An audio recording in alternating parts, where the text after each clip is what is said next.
Hello friends. तो आज की हमारी मूवी कुछ ऐसे एनिमल्स के बारे में है जो दुनिया को तबाह करने वाली एक फ्लड में फंस जाते हैं। तो चलिए देखते हैं कि आखिर इनका क्या अंजाम होता है।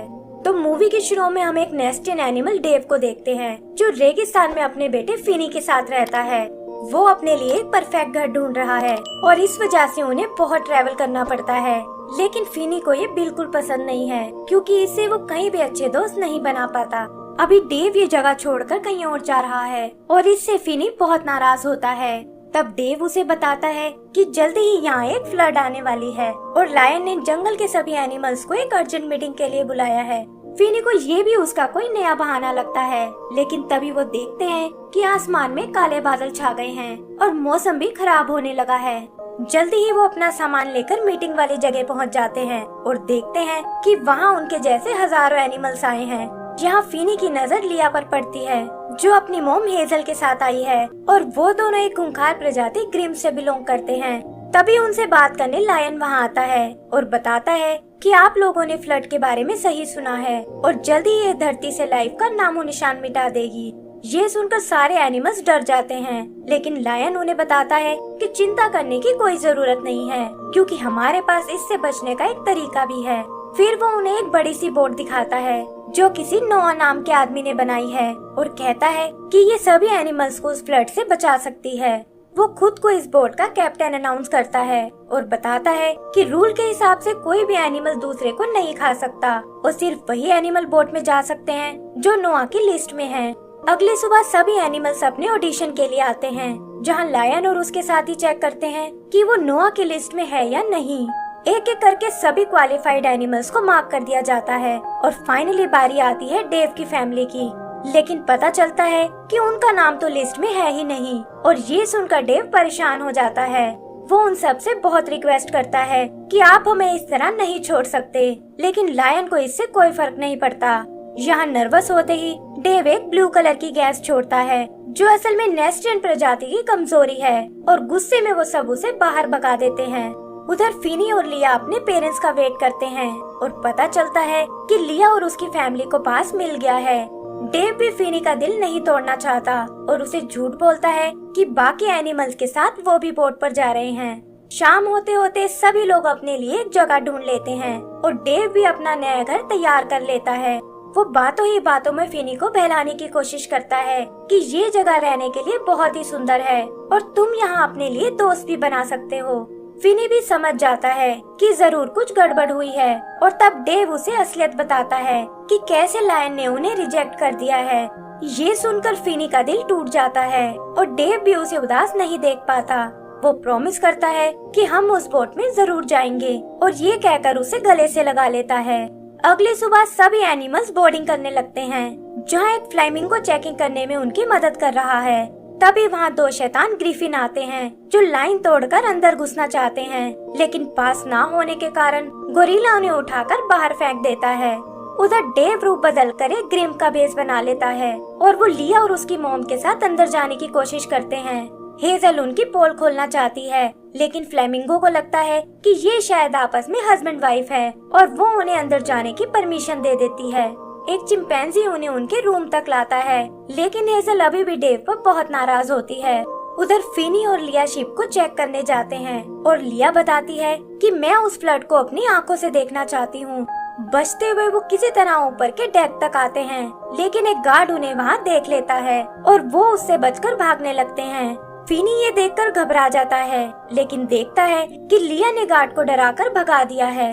वो लिया से बहुत इम्प्रेस होता है और तभी वो देखते हैं कि फ्लड तेजी से उनकी बोट की ओर आ रही है। उन्हें लगता है कि अच्छा हुआ हम टाइम से बोट पर आ गए, लेकिन फिनी देखता है कि वो बोट की बजाय एक प्लेटफॉर्म पर खड़े हैं जो उस बोट के साइड में लगा हुआ है। जल्दी ही फ्लड उस बोट तक पहुंच जाती है और इनके लाख कोशिश करने पर भी ये दोनों बोट में नहीं चढ़ पाते। तभी अचानक वो प्लेटफॉर्म टूट जाता है और इससे पहले कि वो नीचे पानी में गिर पाए, ग्रिफिन्स उन्हें पकड़कर अपने साथ ले जाते हैं। उन्हें लगता है कि शायद वो उन्हें बचाने आए हैं, लेकिन लिया बताती है कि मुझे इनके इरादे बिल्कुल ठीक नहीं लगते। फिर एक ग्रिफिन फिनी को निगल जाता है, लेकिन नर्वस होने के कारण वो ब्लू गैस छोड़ने लगता है और इसी चक्कर में लिया और फिनी बचकर एक आइलैंड पर आ गिरते हैं। वहाँ वो एक बार फिर उस बोट को देखते हैं जो धीरे धीरे उनसे दूर जा रही है और लिया कहती है कि फ्लड से बचने के लिए उन्हें ऊंची जगह पर जाना होगा। उधर डेव और हेजल भी उन दोनों को बहुत ढूंढते हैं, लेकिन उनका कुछ पता नहीं चलता और वो समझ जाते हैं कि हम उन्हें पीछे छोड़ आए हैं। चिंपैंजी उनके पास 2 हिप्पो किड्स को लेकर आता है, लेकिन डेव कहता है कि ये हमारे बच्चों जैसे बिल्कुल नहीं दिखते। तभी वो हिप्पो उसकी ड्रेस को खा जाते हैं और इससे डेव का राज खुल जाता है। गार्ड्स उन दोनों को एक जेल में डाल देते हैं और उनके समझाने के बावजूद लायन उनकी मदद करने से मना कर देता है। हेजल को लगता है कि ये सब डेव की ही गलती है और वो उसे जल्दी से कोई आइडिया सोचने को कहती है, वरना वो उसे मारकर खा जाएगी। इधर लिया भी फिनी को बिल्कुल पसंद नहीं करती और कहती है कि यहाँ से हमारे रास्ते अलग अलग हैं। रात को वहाँ बहुत तेज बारिश होती है और लिया देखती है कि फिनी ने अपने लिए एक शानदार घर बना लिया है और ना चाहते हुए भी उसे उसके पास जाना पड़ता है। वहाँ वो फिनी को चमकते हुए देखती है और फिनी बताता है कि ये उनकी बॉडी का स्पेशल फंक्शन है।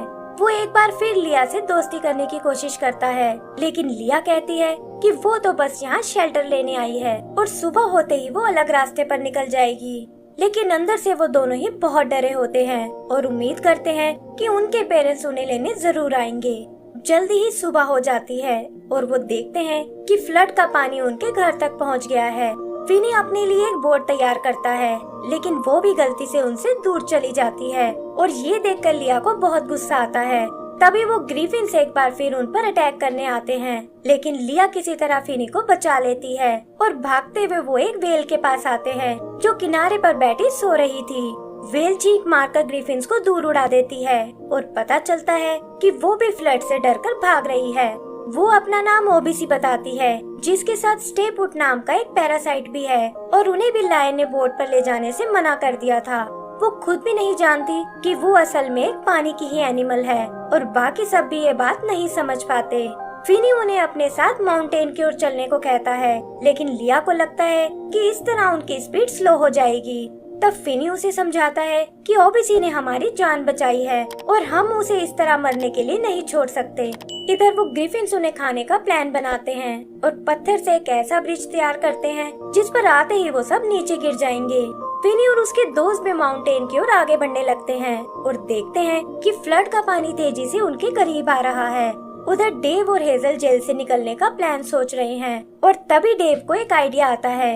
वो ऐसा शो करते हैं जैसे हेजल उसे खाने की कोशिश कर रही है और ये देखकर गार्ड उसे रोकने आता है, लेकिन वो उसे बेवकूफ बनाकर वहाँ से भाग निकलते हैं। गार्ड से बचते हुए वो शिप के कंट्रोल रूम तक आते हैं और देखते हैं कि बोट को खुद लायन चला रहा है। डेव एक बार फिर उसे प्यार से समझाने की कोशिश करता है, लेकिन लायन कहता है कि मैं किसी भी कीमत पर वापस नहीं मुड़ने वाला और डेव को खाने की धमकी देता है। तभी हेजल पीछे से आकर उसे बेहोश कर देती है और डेव बोट को वापस आइलैंड की ओर मोड़ देता है, जहाँ दूर उन्हें माउंटेन की चोटी नजर आती है। इधर वो ग्रिफिन्स अपने डिनर का वेट करते हैं और जल्दी ही फिनी और उसके साथी उस ब्रिज तक पहुँच जाते हैं। फिनी को लगता है कि उन्हें शायद कोई और रास्ता लेना चाहिए, लेकिन लिया कहती है कि पहले ही तुमने ओबीसी की हेड बनाने में बहुत टाइम वेस्ट कर दिया है और फ्लड भी लगभग हम तक पहुंच चुकी है। ये कहकर वो उस ब्रिज को क्रॉस करने लगते हैं, लेकिन वो उनका वेट नहीं सह पाता और पत्थरों के साथ वो भी नीचे गिरने लगते हैं। ग्रिफिन्स उन गिरते हुए पत्थरों में ट्रैप हो जाते हैं, लेकिन ओबीसी फिनी की हेड को एक पैराशूट की तरह यूज करके उड़ने लगती है। उड़ते हुए वो माउंटेन के काफी करीब आ जाते हैं, लेकिन तभी अचानक वो हेड टूटने लगती है और वो सारे क्रैश होकर नीचे गिर जाते हैं। यहाँ उन्हें ऊपर जाने का एक रास्ता दिखाई देता है, लेकिन लिया कहती है कि मैं तुम पागलों के साथ और नहीं रह सकती और आगे का रास्ता मैं अकेले ही तय करूँगी। फिनी को ये सुनकर बहुत दुख होता है, लेकिन ओबीसी उसे समझाती है कि टाइम आने पर उसका गुस्सा अपने आप शांत हो जाएगा।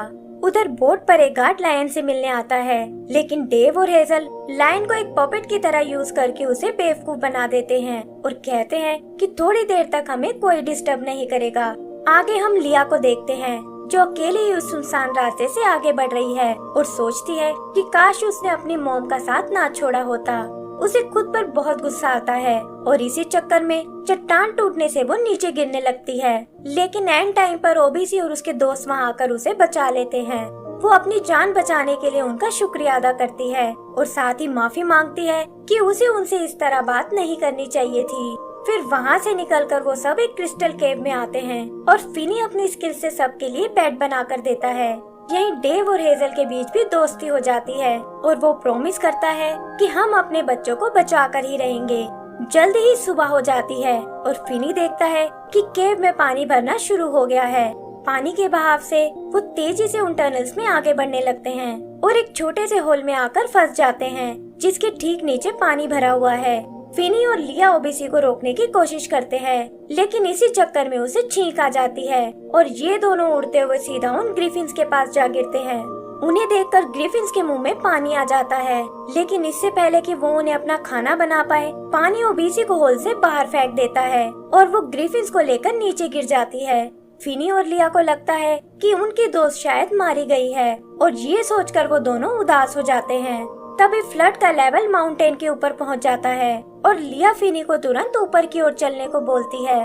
जल्दी ही वो पूरा माउंटेन फ्लड में डूब जाता है और ये दोनों आइस के एक बड़े से टुकड़े पर तैरने लगते हैं। फिनी को लगता है कि अब शायद उनका आखिरी टाइम आ गया है, लेकिन लिया कहती है कि ये सब मेरी ही गलती है और अगर तुम नहीं होते तो हम शायद यहाँ तक नहीं पहुँच पाते।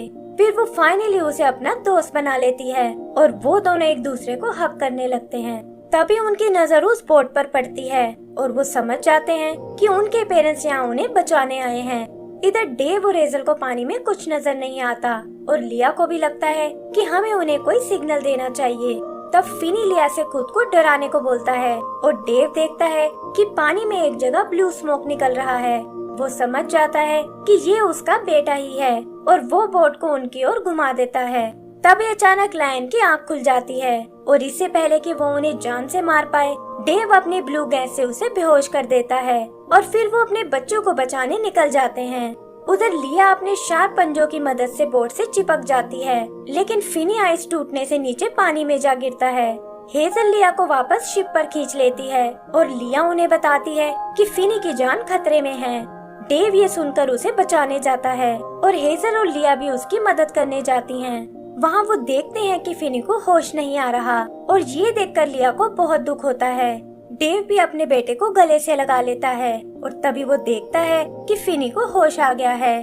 उन्हें ये जानकर बहुत हैरानी होती है कि वो दोनों पानी में भी सांस ले सकते हैं और डेव समझ जाता है कि पानी असल में उनका असली घर है और नेस्ट्रियन यहीं रहने के लिए बने हैं। तभी वो ग्रिफिन लिया और उसकी माँ पर अटैक कर देते हैं, लेकिन डेव अपने ब्लू स्मोक की मदद से उन्हें बचा लेता है और फिनी को अपने साथ बाहर आने को कहता है। लेकिन फिनी के दिमाग में तो कुछ और ही चल रहा था और वो ग्रिफिन्स को अपने पीछे लगाकर उस क्रिस्टल केव में चला जाता है। वहाँ वो उन्हें एक जाल में फंसाने की कोशिश करता है, लेकिन ग्रिफिन उसे काट डालते हैं और फिनी को खाने के लिए उसका पीछा करने लगते हैं। लेकिन इससे पहले कि वो उसे पकड़ पाए, ओबीसी वहाँ आकर उन दोनों को निगल जाती है और बताती है कि अब वो भी अपने बारे में जान चुकी है कि उसका असली घर ये पानी ही है। फिर वो उन सबको वापस बोट पर पहुँचा देती है, जहाँ हेजल फिनी की हिम्मत की दाद देती है और कहती है कि तुम्हारे बिना मेरी बेटी नहीं बच पाती। तभी वो चिंपैंजी वहाँ आकर उन्हें अपने रूम में जाने को कहता है, लेकिन फिनी कहता है कि हमें बोट पर रहने की कोई जरूरत नहीं है क्योंकि अब हमें अपना असली घर मिल चुका है। ये कहकर फिनी और डेव नीचे पानी में कूद जाते हैं और हम देखते हैं कि वो भी बोट के साथ साथ आगे बढ़ रहे हैं। लायन और उसके साथी भी उन्हें देख लेते हैं और लायन कहता है कि हमें शायद इन्हें पहले ही बता देना चाहिए था कि ये दोनों असल में पानी के जीव हैं। एंड सीन में हम उस बोट को अपने फाइनल डेस्टिनेशन की ओर जाते हुए देखते हैं और इसी के साथ हमारी ये मूवी खत्म हो जाती है। तो दोस्तों, अगर आपको ये मूवी पसंद आई हो तो प्लीज हमें लाइक एंड सब्सक्राइब करना ना भूलें। Thank you.